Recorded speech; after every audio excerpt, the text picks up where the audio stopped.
Ham Alloh hadisimiz qala alayhi salatu vassalam atimmul wudu'a waylun lil aqabi minan nar dedi. Tahoratni tiyishli ravishda jintiklab olibsiz.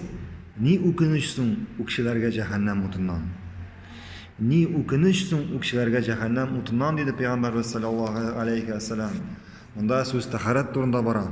Agarda biror kishi tahorat olganda tahorat olirga tiyishli o'rnina biror yerdan suv akmisha qolsa, Alloh taolo shu o'rnin aning qiyomat kunida o'tda yondirga mumkin. Shunga ko'ra biz tahoratni olganda jintiklab har bir yerdan suv tiydirib olirga tiyishmiz. Ham bu so'rovda bu tahorat masalasida oxirshikdan ikkinchi oxirshikka yo'naladilar.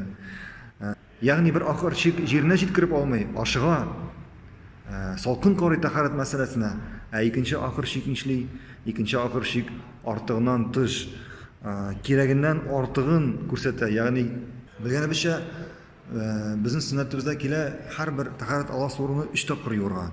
Sunnatimizda agarda biror kishi 3 martabadan ortiq yuvar ekan, 4 martabami, 5 martaba, 6 martaba bu gunoh bo'lib yoziladi.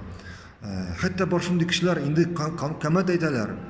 Endi imon namoz o'qiy boshlaydi, u hamon tahorat oladi. Uzoq ettirib, nasadir ish qilishimda.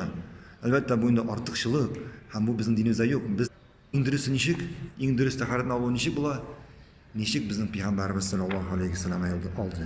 Nishik u tahoratni oldi, ham biz da shunday olamiz. U 3 taqir yuvdi ekan, biz da 3 taqir yuvamiz. Shunga ko'ra endi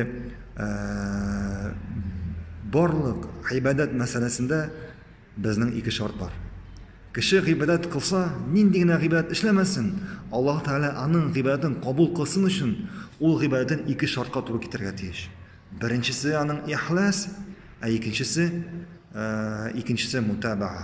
Ixlos u kishi o'zining ibodatini bordek Alloh rizoligi uchun ishlaganda. Endi mutabaa kishi o'zining ibodatini ishli, nishik ani payg'ambarimiz sollallohu alayhi vasallam ishladi, ham u naqshlar ishlaydi. Ham shunga ko'ra endi agarda ibodatimiz shu 2 shartning birsini da bo'lsa to'g'ri kelmasa, Alloh taolo bizning ibodatimizni qabul qilmaydi. Ham endi bu tahorat masalasida bizda endi o'zimizning tahoratimizni payg'ambarimiz sollallohu alayhi vasallam nishik etib olgan, nishik etib bizga xabar etilgan, biz shunday etib tahoratimizni olirga tegishmiz. Orttirmisha ham kimitmisha.